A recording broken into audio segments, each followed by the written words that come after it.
Hola, somos del grupo 8 y vamos a hablar sobre arte y arquitectura china. Para comenzar a hablar sobre este tema, es necesario conocer qué es el arte. Nosotros lo definiremos así. Arte es la forma de expresar todos los sentimientos que tenemos en lo más profundo de nuestra alma y de nuestro ser, para reflejar emociones. Al conocer esto, empezaremos a mencionar algunas características. China está situada en Asia, en las riberas occidentales del Océano Pacífico. Actualmente es uno de los países más poblados y ricos del mundo, además de ser una de las civilizaciones más antiguas. El origen de la antigua cultura comienza en las cercanías del río Amarillo. Los primeros grupos humanos de esta cultura vivían en clanes y se dedicaban a la caza y recolección de frutos. Como mencionamos, los primeros grupos humanos de esta cultura vivían en clanes y se dedicaban a la caza y recolección de frutos. Luego empezaron con la ganadería y trueque, al igual que otras culturas. China, a lo largo de su historia, se dividió en dinastías, en las que podemos observar que cada una de ellas poseía características diferentes. Comenzando a hablar un poco sobre el arte y la arquitectura de la civilización china, en sí sus logros más importantes son debidos a su sencillez y elegancia, además que sus manifestaciones artísticas son una mezcla de tradiciones, innovaciones, de ideas autóctonas, extranjeras y de imágenes religiosas. La sociedad china tradicional era jerarquizada, es decir, en la cúspide de la pirámide social se encontraba el rey, luego la familia imperial, siguiéndole los mandarines, funcionarios de gobierno, y por debajo de ellos se encontraban los comerciantes, artesanos y finalizando con el campesinado y esclavos. Y como dato curioso tenemos, China fue la primera civilización en utilizar la tinta para escribir, y se estima que habría sido inventada hace 4500 años. Estas se extraían de los residuos del carbón y solo existían de color negro. Para su elaboración a estos pigmentos de color negro se les añadía simplemente un aglutinante y agua. Arquitectura china. Los templos. Los templos chinos son la actual prueba de lo que fue una cultura en donde la religión y el pensamiento fueron en conjunto desde hace muchos siglos. Estos fueron y son símbolos de las tres grandes tradiciones culturales chinas, las cuales son el confucianismo, el taoísmo y el budismo. También fueron el centro de la vida religiosa y social en China hasta el año 1949. Todos los pobladores iban a orar, reunirse con sus amigos y familiares, comer y a protegerse de los malos augurios que creían que había.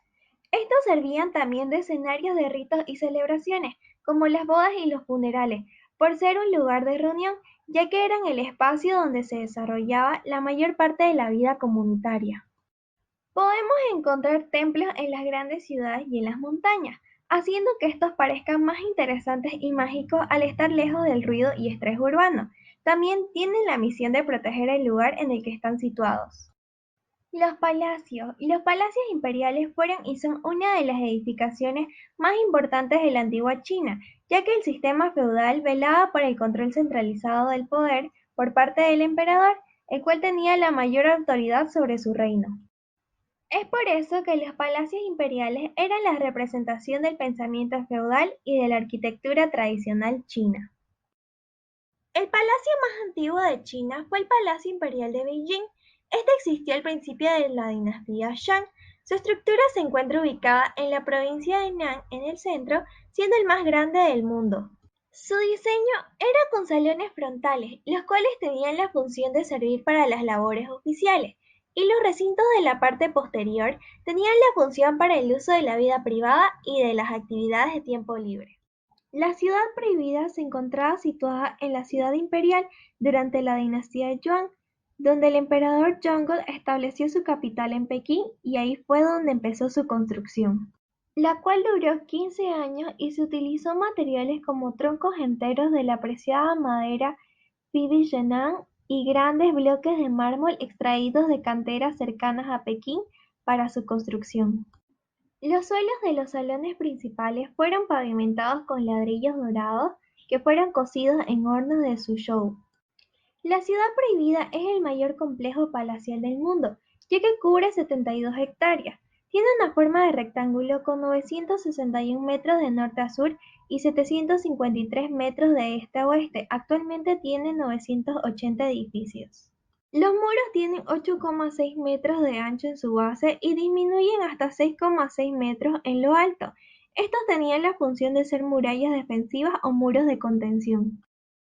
Este complejo arquitectónico está dividido por un patio interior y exterior, los cuales están organizados en 14 divisiones en total, las cuales son la Puerta Sur, la Puerta de la Divina Armonía, la Puerta Gloriosa del Oeste, la Puerta Gloriosa del Este, las Torres, la Puerta de la Suprema Armonía, el Salón de la Suprema Armonía, que es el más grande y ahí se trataban asuntos del Estado, el Salón de la Eminencia Militar, donde el emperador recibía a los ministros y celebraba cortes, el Salón de la Gloria Literaria, donde se realizaban lecturas ceremoniales. Los tres palacios del sur, donde era la residencia del príncipe, el Palacio de la Pureza Celestial, que era el hogar del emperador, el Jardín Imperial, el Salón de Cultivo Mental, que era la oficina del emperador, y el Palacio de la Tranquilidad Terrenal, que se utilizaba para cultos y bodas. Las pagodas chinas son edificios de gran altura o torre de función religiosa proveniente de la India, pero se introdujo a China durante la dinastía Han, momento en que el budismo se consolida como religión oficial. Sus bases definen la forma de la torre de manera regular y geométrica, así como rectangulares, hexagonales y circulares, cuyos espacios son cerrados y aporticados. Su altura representa jerarquía y la proporción de sus módulos ayuda en la estabilidad del predio. En la estabilidad, los chinos ya conocían los elementos estructurales como losas, vigas y columnas. No todas las columnas que sostienen el edificio son centrales, también existen columnas alrededor de la sala. Los materiales juegan un papel muy importante. Uno de ellos es la madera con el que realizaron caja y espiga, permitiendo que la torre sea sismorresistente, así como la pagoda de madera de Jinxiang, aunque también aparecen pagodas de ladrillos como la pagoda Shonyu y de piedra como la pagoda de las cuatro puertas en Linqiu. En las murallas chinas se resaltó bastante en sus fortificaciones ante los ataques de sus enemigos como Mongolia y Manchuria. Un enorme muro y las torres demuestran una fuerte organización militar. La muralla en sí es lineal, adaptada al terreno donde se encuentra. De más de 5.000 kilómetros de longitud, se utilizaron diferentes materiales como piedra caliza y en algunos casos granito o ladrillo cocido para los pasos que son las entradas de las murallas. Las torres que se encuentran en posiciones estratégicas servían de arsenal. Su forma rectangular y su espacio cerrado permitían que los soldados puedan protegerse, vigilar por las ventanas y en algunos casos contraatacar. Las entradas tienen la misma apariencia que una torre, poseían un espacio cerrado pero descubierto y galerías alrededor del patio una vez ingresado por él, así como se muestran en el paso Jiayu y en el paso Shanai. Edificios. En la antigüedad, los chinos usaban marcos de madera y tierra para construir casas, edificios, templos y palacios. Los componentes eran principalmente columnas, vigas y correas, que estaban conectados por espigas y mortagas, y a veces sin la necesidad de usar clavos. El interior de los edificios estaba decorado con diseños de flores, pergaminos y otros elementos que proporcionaban la paz encontrada en la naturaleza, todos ellos demostrando el control político de la época en particular. Los edificios poseían tradicionalmente techos de tejas cerámicas con aleros anchos y esquinas ligeramente elevadas hacia arriba. Esto fue para proteger el edificio del clima lluvioso debido a que la madera se pudre más rápido cuando está mojada. La construcción de edificios y viviendas bajas era el estilo preferido de los clanes ricos e imperiales. Pero al sureste de China eran construidos de 2 pisos, debido a que se presenciaba poca actividad sísmica. Los edificios y viviendas ocupaban toda una propiedad, encerraban lo que eran espacios abiertos dentro de ellos mismos. Construían varias casas pequeñas alrededor de un espacio abierto y rectangular, creando un patio compartido, ya sea directo o a través de terrazas. La puerta principal del conjunto residencial o la vivienda siempre daban lo que es al lado sur. Viviendas. Las diferentes piezas del edificio eran apoyadas de diferentes maneras, de modo que la casa no estaba apoyada en una sola pared. El estilo arquitectónico de las residencias tradicionales chinas era funcional y se adaptaban a las condiciones del lugar. Por ejemplo, en el sudeste de China, las casas de bambú se adaptaban bien al entorno caluroso y a los recursos del lugar. Parte norte de la provincia de Shanxi, donde el clima es frío seco en invierno, las viviendas eran talladas en loes, que son rocas acumuladas entre sí, formado por un polvo fino de roca arcillosa o caliza. Eran buenas para retener el calor y eran baratas de construir. Al construir patios con edificios más altos y los muros más cortos, permitieron que la cantidad máxima de luz solar calentara el edificio durante los meses de invierno, cuando el sol se inclinaba desde el sur. Es por eso que las puertas y ventanas miraban siempre lo que es al lado sur. Las esculturas. Las esculturas son un tipo de arte que consiste en construir un volumen, y la cultura china no era la excepción con este tipo de arte, aunque se conoce muy poco sobre las esculturas chinas debido a que la consideraban como un arte inferior. Sin embargo, se conoce que las esculturas chinas se relacionaban mucho con lo que era la religión y se encontraban mayormente en templos budistas y taoístas, aunque también se encontraban coronando en los mausoleos.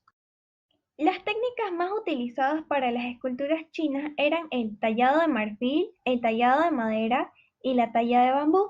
También se conoce que hacían esculturas de mantequilla, esto en la dinastía Tang para presentar como ofrenda a Buda.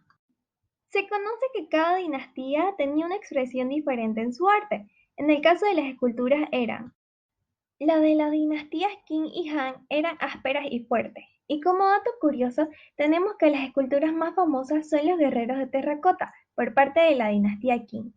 En las dinastías Wei y Jin eran vigorosas y tenían gracia. Y por último, las de las dinastías Tang y Song eran ricas y elegantes. Como mencionamos antes, eran elaboradas para hacer ofrendas.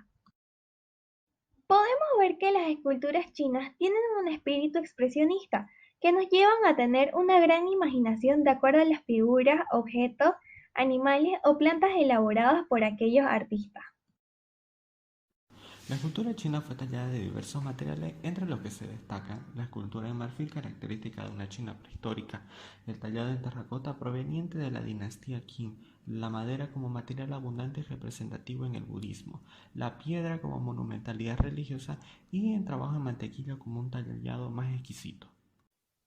Lo que más caracteriza a la escultura china es que éstas se inspiraban en la naturaleza, tenían armonía y equilibrio.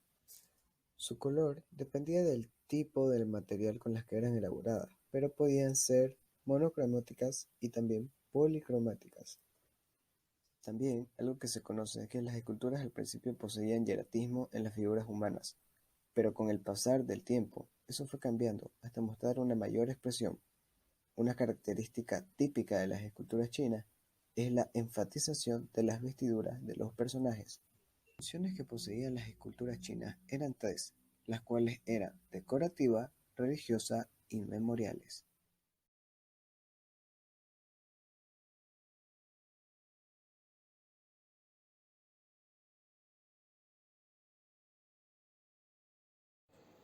Es el tradicional arte pictórico ejercido en China por más de 1000 años. El arte del pincel y la tinta aplicados sobre papel, mejor conocido en China como xuan o seda. Más que una forma de representación, la pintura china pretende expresar el corazón y la circulación interior de los seres. La base principal de esta pintura es la caligrafía, la cual ha influenciado a esta tanto en estilo como en la teoría. Por lo general, una obra de pintura china se compone de uno o varios poemas, una imagen pintada y el sello del artista. El propósito de la pintura china es llevar a cabo, en la mayor concisión, un encanto artístico con un sentido de lo infinito.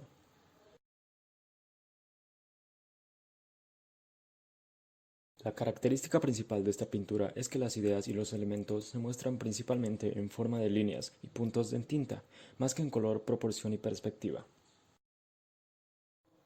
Los temas pueden ser los pueblos, paisajes, flores y aves, mamíferos, insectos y peces, la arquitectura, etc. La principal fuente de inspiración es, por tanto, la naturaleza, aunque también lo son las pinturas de los antiguos maestros. Los paisajes, los retratos, las flores y los pájaros son los temas preferidos de los pintores chinos. Este tipo de arte implica un estudio a fondo de las plantas y flores de acuerdo con las 4 estaciones y del aspecto de las aves, los insectos, los peces y los mamíferos. Estas obras fueron realizadas con la ayuda de pinceles compuestos de mango y cabeza. El mango normalmente es de bambú o madera, mientras que la cabeza es de pelo de animal, normalmente de oveja o de lobo. Las cabezas son suaves y flexibles y encajan adecuadamente con el estilo de la pintura china. Por lo general, solo se utiliza pintura negra y se usa seda y papel fino para los lienzos.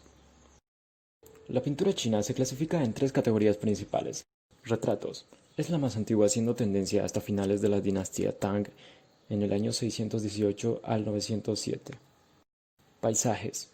Evolucionó en el siglo VI. En general, las pinturas de paisajes representaban montañas y agua, influencia de la tradición taoísta de la búsqueda de soledad en la naturaleza, convirtiéndose en estilo favorito de los artistas. Flores y pájaros. Nació en el siglo IV. Este estilo nos muestra pinturas detalladas de pájaros, frutos, insectos y flores. Algunas de estas obras son increíblemente minuciosas y llenas de vida. Los antiguos pintores chinos utilizaban las pinturas como medio de expresión de sus sentimientos, más que para reproducir meramente el mundo sobre el papel. Desde el siglo X en adelante, muchos pintores diversificaron su talento, siendo también poetas y calígrafos, grabando poemas o palabras descriptivas en sus obras. Muchos de los mejores pintores también destacaban en caligrafía, ya que ésta comparte gran parte de la técnica de pincel con la pintura china. La caligrafía china es considerada en sí misma un arte que requiere años de aprendizaje. La pintura china enfatiza también la importancia del espacio en blanco y se puede decir que favorece a la pintura de paisajes sobre el arte del retrato. El espacio impoluto se usa para evocar el cielo. A veces representan agua o niebla y otras el espacio en blanco es simplemente nada, solo una sensación de vacío. Las técnicas de pintura china se suelen dividir en 5 tipos. El gongbi quiere decir el cuidado del pincel o el hábil pincel, y se caracteriza por su precisión, su delicadeza en detalle, en delimitar y marcar muy bien los contornos para demostrar las figuras que se están dibujando. El baimiao quiere decir dibujo de la línea. Este se basa solo en contornos negros con tinta, no se practica sobre el papel absorbente. Indica la ausencia de color en esta forma de representación artística de la realidad. El mogu quiere decir sin marco. Tiene una limitada capacidad de absorción del soporte donde se dibuje, por ejemplo el papel de arroz, para dibujar con trazos muy finos y delicados, sobre todo en la representación de plantas y flores. El xieyi, para escribir la idea de o para escribir la intención. Este se caracteriza por un diseño completo y utiliza el principio de la gama. Utiliza también lo sintético del tema para realizar un dibujo monocromático o con pocos colores, de una manera algo más difusa. De hecho, a veces se utilizan acuarelas que dan un resultado como más abstracto a las formas del dibujo. El shuimo quiere decir la tinta y el agua. Es un estilo de xieyi, pero solo se lleva a cabo con negro de tinta, mientras que la explotación de las gamas no se efectúa. Cerámica. La cerámica china es una forma de arte desarrollada desde los periodos dinásticos y data de hace 20.000 años antes de Cristo. Muchos arqueólogos dicen que la primera porcelana se hizo en la dinastía Han y que fue una de las formas más importantes del arte chino, dado que busca la perfección de la forma. Con el paso del tiempo, la cerámica se ha desarrollado en términos de forma y decoraciones, y cada dinastía le ha otorgado ciertas características que poseían. Por ejemplo, los materiales que se utilizaban para su fabricación dependían del periodo en el que se encontraba. Los materiales que más se utilizaron fueron el caolín en la dinastía Shang, la arcilla, piedra, porcelana y celando en la dinastía Han, la porcelana blanca y de colores en las dinastías Sui y Tang, la porcelana blanca, el esmalte, negro y púrpura en la dinastía Song, también la porcelana azul y blanca en la dinastía Yuan. Las cerámicas más conocidas son Sankei. Esta era esmaltada con plomo, utilizaba 3 colores entremezclados. Su fabricación era a base de caolines blancos, muy famosa en la dinastía Tang. Qian era elaborada con arcilla de hierro, fabricada en hornos, muy famosa en la dinastía Song. Qing, porcelana fina de color blanco con esmalte negro o marrón. Esta porcelana buscaba la elegancia y fueron famosas en las dinastías Tang y Yuan. Ru se utilizó en la porcelana de color verdoso esmaltada con óxido de hierro, muy famosa en la dinastía Song. Yun fue la porcelana con cuerpo sustancial, cubierta con esmalte de color turquesa y púrpura, muy famosa en la dinastía Jin. Qinbai, porcelana blanca de color azul verdoso con esmalte transparente, muy famosa en la dinastía Zhuang. La porcelana azul y blanca es la porcelana blanca con esmalte transparente, decoración de color azul, muy famosa en las dinastías Tang, Yuan, Ming y Qing. Blanco de China, arcilla blanca pura con esmalte transparente, muy famosa en la dinastía Ming y Qing. Se sabe que existían 2 tipos de cerámica, las de uso cotidiano, que consistían en piezas de forma tosca, y las de clase media y alta, que eran piezas más refinadas y delgadas, para uso ritual y en ocasiones especiales de las familias de clase alta. Algunas cerámicas poseen figuras y símbolos. Estas son una parte muy importante de la cultura china, y estas transmiten mensaje a través de la cerámica que las poseía, ya que implica un sentido moral. Esto han estado presente en todas las dinastías, desde la Han hasta la dinastía Qing. La joyería china en su antigüedad estaba destinada a mujeres y a hombres ya que representaba un estatus social. Lo más popular para la época eran los collares, tocados, corazas, monedas, pulseras, anillos y diademas. A esta cultura el material más apreciado para la orfebrería era la piedra del jade, por lo que simbolizaba nobleza, prosperidad, perfección, inmortalidad y poderes de la suerte, además que era valorada por las cualidades de dureza, resistencia y belleza. Los orfebres eran naturalistas, se inspiraban en los animales, las flores y las piedras, las cuales se regalaban para conmemorar ocasiones.